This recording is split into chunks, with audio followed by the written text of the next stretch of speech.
Poor girl married a 73-year-old millionaire, but what she saw 1 week later shattered her. A struggling waitress agrees to marry a reclusive billionaire to save her dying mother, but 1 week after their wedding, she discovers a secret that turns their deal into a love story she never saw coming. Hi friends, please subscribe, it's free and means the world to us. Comment your country below to show where you're listening from. Together, we'll see how far our stories of love and healing can reach. Your support keeps this channel glowing with romance and hope. Now here's today's love story. Los Angeles mornings always felt heavier when dreams cost money. Emily Parker, 25, hurried down Sunset Boulevard clutching a paper cup of black coffee that was already too cold. She worked double shifts at Luna Cafe, a small place tucked between a tattoo parlor and a flower shop. Her apron smelled like cinnamon and burnt espresso, and her sneakers were starting to tear. But she didn't care. All that mattered was her mother. Her mom, Linda Parker, had been in the hospital for months. Heart surgery in California wasn't cheap, $200,000 at least. Emily had sold her car, emptied her savings, even worked late-night delivery runs. Still, the bills kept coming, and the hospital had just sent another notice, final warning before termination of treatment. That morning, as she handed a cappuccino to a regular customer, her phone buzzed. It was a number she didn't recognize. When she answered, a calm male voice spoke. "Miss Parker, this is Mr. Grant from Hale & Associates Law Firm. My client, Mr. Richard Hale, would like to meet you privately this afternoon. It's about an urgent personal matter." Emily frowned. "Sorry, I think you've got the wrong person. I don't know anyone named Hale." "He insists you're the right person," the man replied, unbothered. "It's regarding a proposal that could help your current financial situation." She almost hung up. Scams were everywhere in LA, especially for desperate people. But something in his tone, polite, professional, steady, made her pause. After work, she took the bus to Beverly Hills, where the law firm was located. The office looked like something out of a movie, glass walls, expensive art silence that smelled like money. Behind a massive oak desk sat a man in a gray suit with kind eyes hidden behind thin glasses. "Miss Parker," he greeted, standing. "I represent Mr. Richard Hale, founder of Hale Medical. He's 73, widowed, and currently under private care." Emily crossed her arms. "What does that have to do with me?" He slid a folder toward her. Inside was a formal contract. At the top, marriage agreement. Her breath caught. This must be a joke. "It isn't," he said softly. "Mr. Hale wishes to marry for companionship, not romance. In return, your mother's hospital bills will be covered in full, and you'll receive a 1-year stipend." Emily blinked, speechless. "Why me?" He read an article about your volunteer work at St. Jude's Clinic. He said, you reminded him of someone who once believed love could save people. For a moment, she couldn't speak. Outside, traffic hummed faintly like the heartbeat of the city waiting for her answer. Her fingers trembled as she looked at the contract again. The numbers were life-changing. The rules were clear. No intimacy, no publicity, 1 year only. When she finally whispered, "I'll do it," Mr. Grant nodded. Then, "Welcome to Mr. Hale's world." Emily didn't know that this single signature would rewrite both of their lives. The next afternoon, a black sedan picked Emily up from her apartment in Echo Park. The drive to Malibu took almost an hour. As the car turned onto a long coastal road, the ocean stretched endlessly beside her waves, flashing silver under the sun. She pressed her hands together, trying to calm the storm inside her chest. When the gates of Hale Manor opened, the world changed. The estate sat high on a cliff overlooking the Pacific. Tall oak trees lined the driveway, and the house itself looked timeless, white stone walls, tall windows, a quiet sadness in every detail. A housekeeper greeted her, guiding her through echoing hallways filled with framed photographs and oil paintings. Everything smelled like polished wood and salt air. Then she saw him.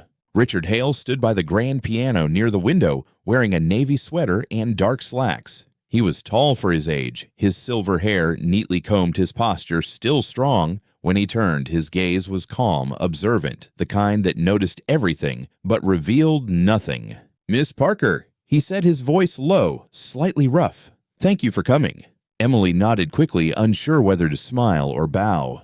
I wasn't sure what to wear to something like this." He looked at her shoes, white sneakers, worn but clean, and smiled faintly. "You dressed like yourself. That's a good start." They sat at the long dining table set for two. The silence between them was heavy, but not uncomfortable. A breeze moved through the open balcony doors, carrying the sound of waves. "You must have questions," he said, pouring her tea himself. "But I'd rather you ask them when you're ready." Emily stared at the teacup, trembling in her hands. "Why me?" she whispered. "Because you remind me of someone who used to care without expecting anything back." The answer made her chest tighten. He didn't look like a cold businessman. He looked lonely. After dinner, he walked her to the front steps. "There will be a private ceremony next week," he said. "Nothing public. No guests. You can bring a small token if you wish something that means home." Emily nodded slowly. When their eyes met, something in his expression shifted, like he'd just remembered what sunlight felt like. That night, as the car took her back to the city, she looked out toward the dark horizon. She wasn't sure if she was saving her mother's life or walking into something she'd never understand. The wedding happened quietly on a Thursday afternoon. The sun over Malibu was soft, and the sea breeze carried the faint scent of jasmine from the garden. There were no guests, no press, no photographers, only Emily Richard and 2 witnesses from the law firm. A simple ceremony in the courtyard with a white arch of roses and the sound of waves below the cliff. When the officiant read the vows, Richard's gaze never left her face. He didn't smile, but there was something steady in his eyes, something that said, "I keep my word." After the rings were exchanged, he said quietly, "Thank you for doing this." And that was it. No kiss, no applause, just the hush of the ocean and the sound of her heart beating somewhere between fear and disbelief. That evening, she moved into Hale Manor. Her new room was on the west side of the house overlooking the ocean. It was beautiful white curtains, polished oak floors, fresh lilies on the nightstand. But it didn't feel like home. It felt like a museum of someone else's memories. The first few days passed in careful silence. The housekeeper, Mrs. Coleman, treated her kindly, but formally. Meals were served at precise hours. Everything had its rhythm: breakfast at 8 tea, at 4, lights out by 10. Richard spent most of his time in his study or on the terrace reading medical journals or sketching in a worn leather notebook. They rarely spoke except for polite greetings at dinner. Sometimes she caught him watching her, as if trying to read something he couldn't quite name. One night, Emily wandered into the library to return a book she'd borrowed. There were hundreds of volumes: philosophy, music, old poetry. On the piano stood a framed photograph, a woman with soft brown hair and kind eyes. Beneath it, an inscription read, "Anna Hale, 1949-2015. Emily froze. She'd seen that face before in the quiet way Richard stared at her. Now she understood why. The woman looked almost like her. When she mentioned it at breakfast the next morning, his fork paused mid-air. "She was my wife," he said simply. "She passed away 8 years ago." Emily hesitated. "I didn't mean to intrude. It's just the resemblance." He looked at her, then really looked. "Yes," he said quietly. "I noticed." The words hung between them heavy and unspoken. After that, things changed. Not worse, not better, just heavier. Rules began to appear, though no one wrote them down. She was not to enter the East Wing where Anna's art studio had been. She was not to invite anyone over, and she was not to ask about the past. At first, she followed them out of respect, but the more time she spent in that quiet mansion, the more she felt trapped inside someone else's story. One evening, she brought him tea in the study. He was staring out of the window at the sunset, the golden light painting his face in fragile warmth. When she set the cup down, she noticed his hand shaking slightly. "Are you okay?" she asked. "Fine," he said, his voice firm. "Just tired." But when she offered to call his doctor, he snapped. "Don't pity me, Emily. That's not what I hired you for." The words cut deeper than she expected. She left the room without a word, closing the door quietly behind her. That night, she sat by her window, watching the lights of the distant city. The Pacific roared beneath the cliffs, endless and untamed like the space between them. She thought she had agreed to a contract. Instead, she'd stepped into a life built on ghost silence and secrets she wasn't supposed to touch.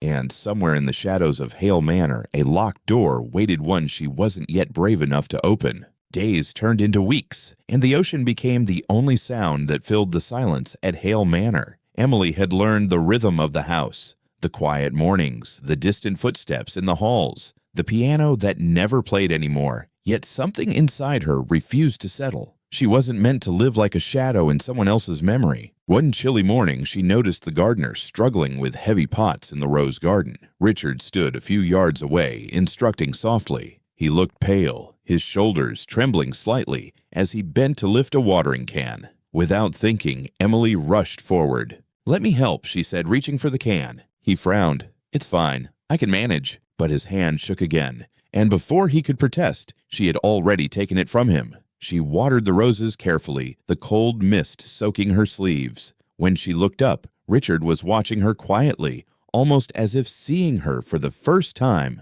"You don't have to," he said. "I know," she answered, "but I want to." That afternoon, the staff whispered that Mrs. Hale, no, the new Mrs. Hale, had finally made the old man smile. And it was true. For the first time, laughter drifted faintly through the hallways. A few days later, a storm hit the coast. Rain pounded against the windows and the lights flickered until the mansion fell into darkness. Emily grabbed a candle and walked downstairs to check the generator, her heartbeat echoing in the silence. In the parlor, she found Richard sitting by the piano, the single flame reflecting in his glasses. He looked up. "I forgot how beautiful storms are." "You play the piano," she said, surprised. "Not anymore," he murmured. "My hands don't listen like they used to." Without waiting, she sat beside him on the bench. "Then I'll listen for them." He stared at her, uncertain, then let his fingers rest on the keys. The first notes were shaky soft as rain, but soon the melody found its way back, sad, elegant, full of longing. Emily closed her eyes, letting the music wrap around her like warmth. When the song ended, she whispered, "What's it called?" "Anna's Waltz," he said quietly. "I wrote it for her." She hesitated. "It's beautiful." "It was," he said almost to himself, "until I stopped hearing it." Lightning flashed across the windows, and for a second the years on his face seemed to fall away. He looked human again. From that night on, things began to change. Richard started joining her for breakfast, asking about her mother's recovery, about her work at the cafe before all this. Sometimes they walked through the gardens together at dusk. He told her about his youth in San Francisco, how he built his company from a rented garage and lost everything the day his wife died. "People think success protects you," he said one evening. "It doesn't. It just makes the fall quieter." Emily listened not with pity, but with understanding. She realized he didn't need someone to fix him. He just needed someone who stayed. One night, she baked lemon cookies in the kitchen, filling the house with sweetness. When she brought a plate to his study, he smiled faintly. "You're making this place smell alive again." She laughed. "Then I'm doing my job." He looked at her, the corner of his mouth lifting. "No, Emily, you're doing more than that." That night, as she lay in bed, she heard the faint notes of Anna's Waltz drifting through the halls again. Only this time, the melody felt lighter, like the sound of healing. And for the first time since she arrived, she didn't feel like a stranger in Hale Manor. She felt like she belonged to something quietly beautiful, something that was starting to bloom again, just like the roses outside her window. The following weeks felt lighter. The mansion that once echoed with silence now carried small, ordinary sounds. The clinking of cups, quiet footsteps, and sometimes laughter. Emily started tending the garden every morning, and Richard began waiting for her there, pretending to read while secretly watching her talk to the roses. But peace in that house never lasted long. One afternoon, while searching for a vase in the storage room, Emily noticed a faint breeze coming from behind an old bookshelf. Curiosity tugged at her. She pushed the shelf slightly and discovered a small hidden door. It was locked, but through a thin crack, she saw the edge of a painting covered in cloth.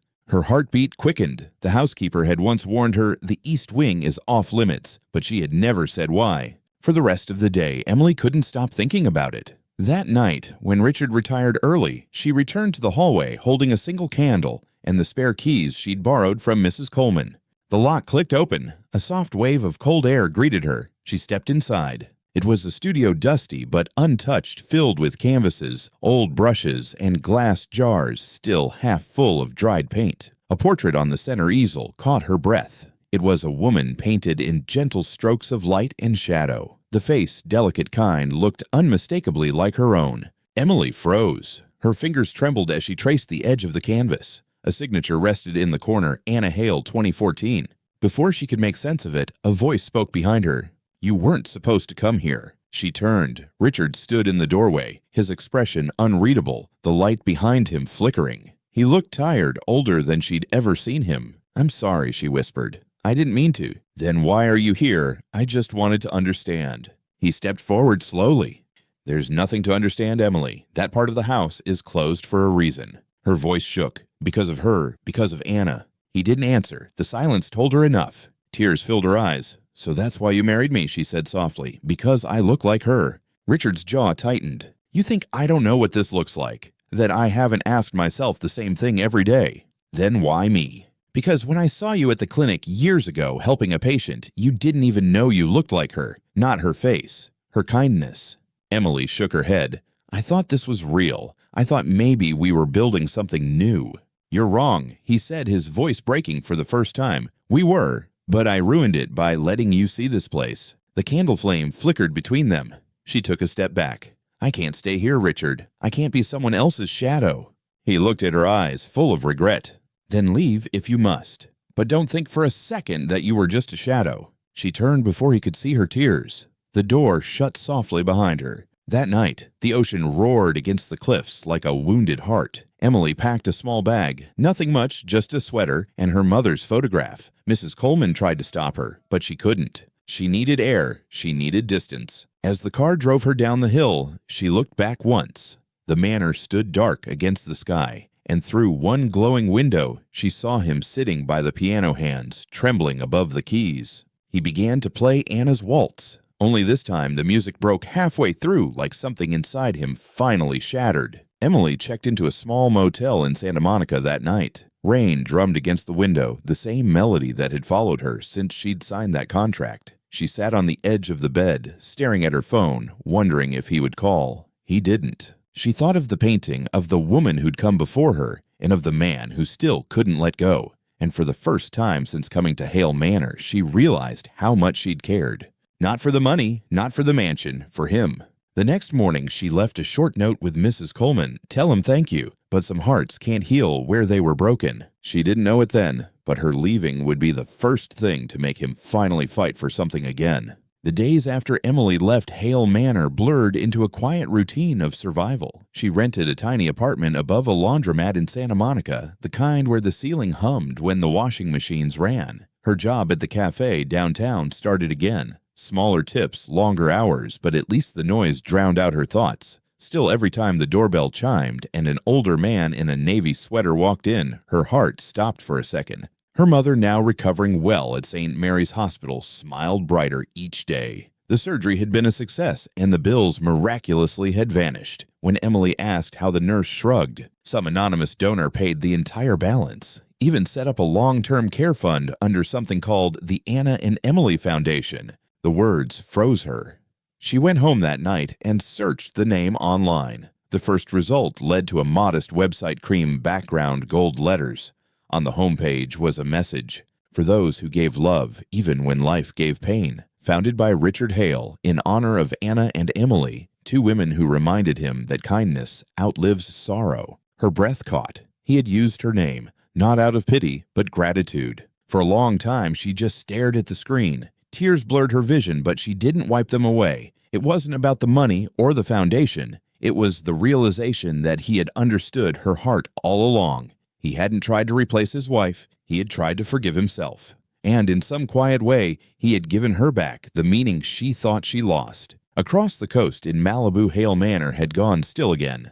The piano sat untouched. The roses outside, once full of color, began to wilt in the salt air. Richard sat by the window most evenings, the same leather notebook open on his lap. He wrote letters he never sent. One page began, "She taught me that love doesn't ask for youth, it asks for courage." Another read, "If I see her again, I will tell her she was never a shadow. She was the light that finally reached me." Mrs. Coleman often found him asleep in the armchair, music still playing softly from the old record player. He never complained about the pain in his chest, though his steps had grown slower. He still walked to the garden each morning, touching the rose bushes she had planted. "She cared for them like she cared for me," he murmured once. She didn't try to fix what was dying. She just watered what could still grow.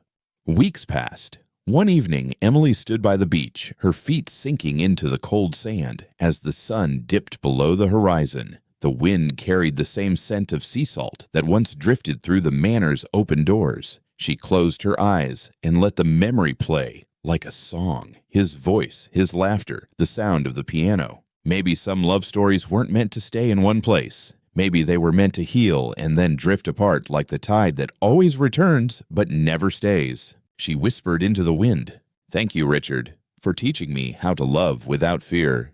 The ocean answered with a soft wave that touched her ankles as if the world itself wanted her to know that he'd heard. That night, she fell asleep to the sound of rain on her window, and for the first time in months, the melody that haunted her dreams didn't hurt anymore. It felt like forgiveness. It felt like peace. It was late October when the phone call came. Emily had just finished her shift at the cafe, wiping the last crumbs off the counter. Outside, the Santa Monica sky had turned the color of fading gold, the kind that reminded her of Hale Manor at sunset. Her phone buzzed once, twice. A voice she hadn't heard in months spoke on the other end. "Miss Parker, this is Dr. Emerson from Pacific View Hospital. Mr. Richard Hale has been admitted. His condition is serious. He asked for you by name." Her hand froze. For a moment, all she could hear was the dull hum of the refrigerator behind her. "Is he?" She couldn't finish. "He's stable for now, but he won't let anyone else visit. Please come if you can." By the time she reached the hospital, the sun had disappeared into the ocean. The corridor smelled of antiseptic and quiet despair. When she entered the ICU wing, she spotted Mrs. Coleman waiting by the door, eyes red. "He's been asking for you," the old woman whispered. "He hasn't eaten all day." Emily's chest tightened. She pushed the door open slowly. Richard lay against white pillows, his skin pale oxygen tubes running from his nose. Yet his eyes, sharp gray, still clear, lit up when he saw her. "You came," he said softly, a faint smile tugging at his lips. "I got the call," she whispered, sitting beside him. "You scared me." "I scare myself sometimes," he said with a tired chuckle. "I didn't think I'd see you again." She reached for his hand. It was cold but steady beneath hers. "Why didn't you tell me you were sick?" "Because I didn't want pity," he said, his voice breaking slightly. "And because I didn't want you to stay out of guilt. I left because I was hurt, not because I stopped caring," she said quietly. "I know," he whispered. "That's what makes it hurt more." The room fell silent except for the slow rhythm of the heart monitor. Outside, rain began to tap softly against the window. Richard turned his head toward her. "Emily, there's something I wanted to finish before I go." "Don't talk like that." "Listen," he said, squeezing her hand. "The foundation, it's yours now. You'll run it better than I ever could. Promise me you'll keep helping people. That's how you'll keep me alive." Tears filled her eyes. "I can't do this without you." "You already have," he whispered. "You brought this house, this life, back to color. Don't you see? You were never her shadow. You were my second chance." She leaned closer, her forehead brushing his hand. "You gave me one too," she said through quiet tears. "Then maybe that's what love is," he murmured. Two broken hearts finding a reason to stay. The monitor beeped steadily, matching the rhythm of their silence. For the first time, there were no contracts, no walls, no ghosts, just two people, fragile and real, holding on to whatever time was left. That night, she stayed by his side until dawn. When the first light touched the blinds, Richard opened his eyes again, weak but smiling. "You know," he whispered, "I used to think my life ended when Anna died. But then you walked into my world, and suddenly it felt unfinished again." Emily brushed a tear away and managed a small smile. "Then let's finish it together." He nodded, eyes glimmering with warmth. "That's all I ever wanted." The nurse entered quietly, adjusting his IV. Emily stayed seated still, holding his hand as the morning sun spilled across the floor. For the first time since she'd left, the world felt whole again. Not because everything was perfect, but because forgiveness had finally found its way home. A week later, the rain stopped. Malibu skies cleared into a soft blue, and for the first time in months, sunlight spilled through the windows of Hale Manor again. Emily stood in the grand hallway, holding a bouquet of fresh roses, the same kind she used to plant by the garden fence. The air smelled faintly of salt and jasmine, just as it had the day she first arrived. Richard had been released from the hospital 2 days earlier. His steps were slower now, his hair whiter, but the weight that used to hang over him, the quiet, invisible grief, seemed to have lifted. He moved through the house like a man walking back into the world after a long sleep.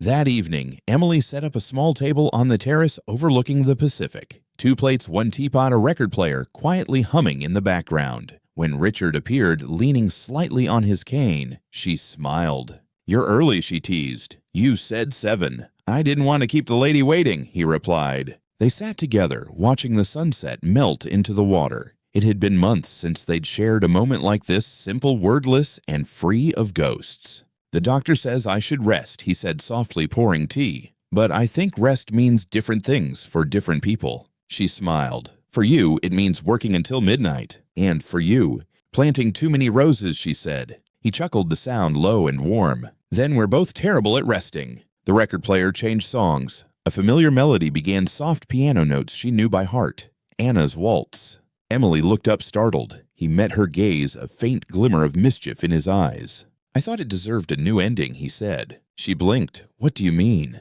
He motioned toward the piano by the window. Play it for me. I never finished teaching you.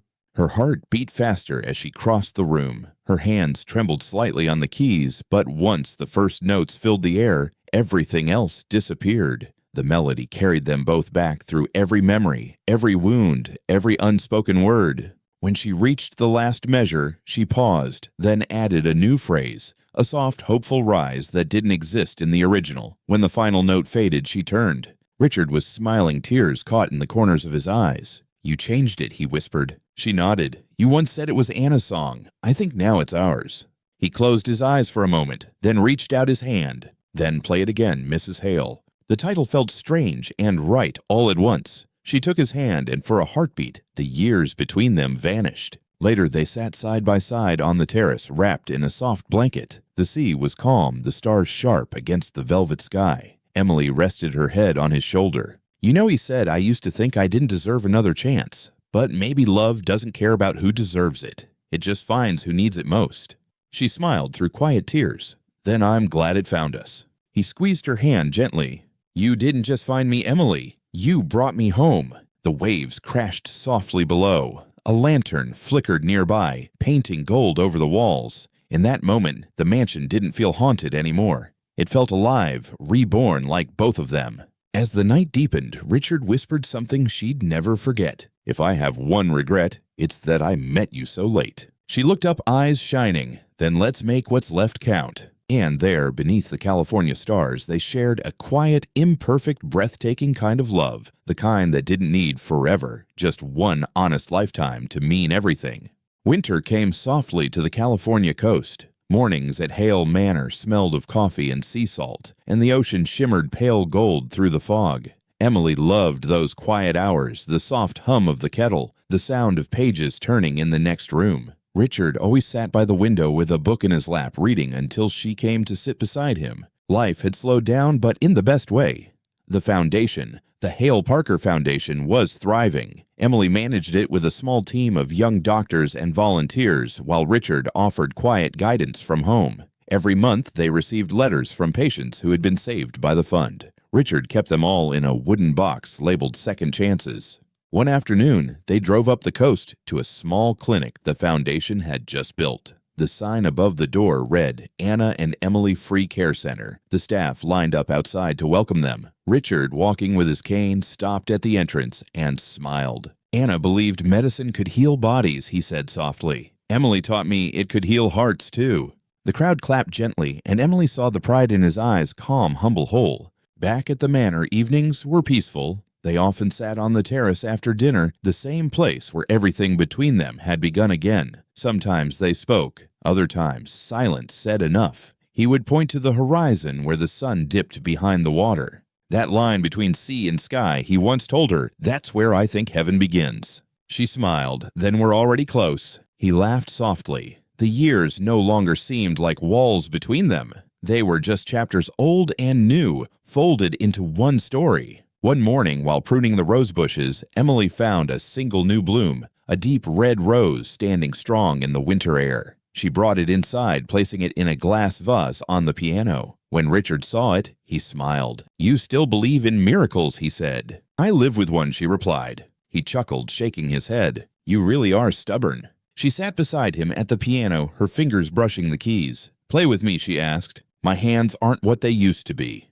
Neither is your heart, she said gently. But that's the point. He hesitated, then placed his trembling hands beside hers. Together, they played Our Song, the melody that once belonged to the past, now reborn for the life they had built together. That night, as the waves whispered against the cliffs, Emily realized something simple and beautiful: love hadn't come to fix them.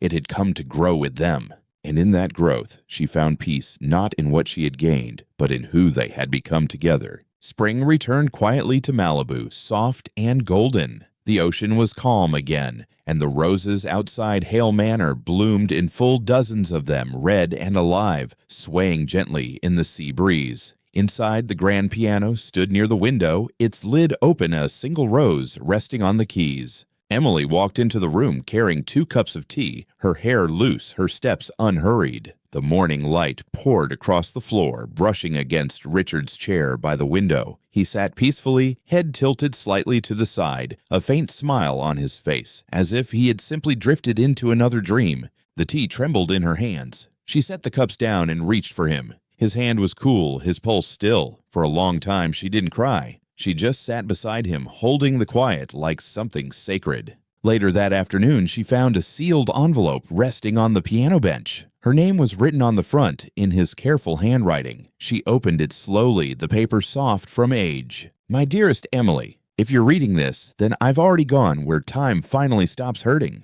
Don't be sad. You gave me what I never thought I'd feel again, peace. You taught me that love isn't about years or youth. It's about choosing to stay even when it's easier to walk away. You once asked why I chose you. The truth is, I didn't. Love did. If I met you when I was young, I would have built empires for you. But meeting you now taught me something better, how to be human again. Play our song sometimes, not to remember me, but to remember what love sounds like when it's real." Our tears fell freely, now soft and unashamed. She folded the letter and placed it back on the piano. Then she sat down, her fingers trembling as they touched the keys. The first notes of our song filled the room, gentle, tender, endless. Outside, the sun dipped into the horizon, turning the ocean to liquid gold.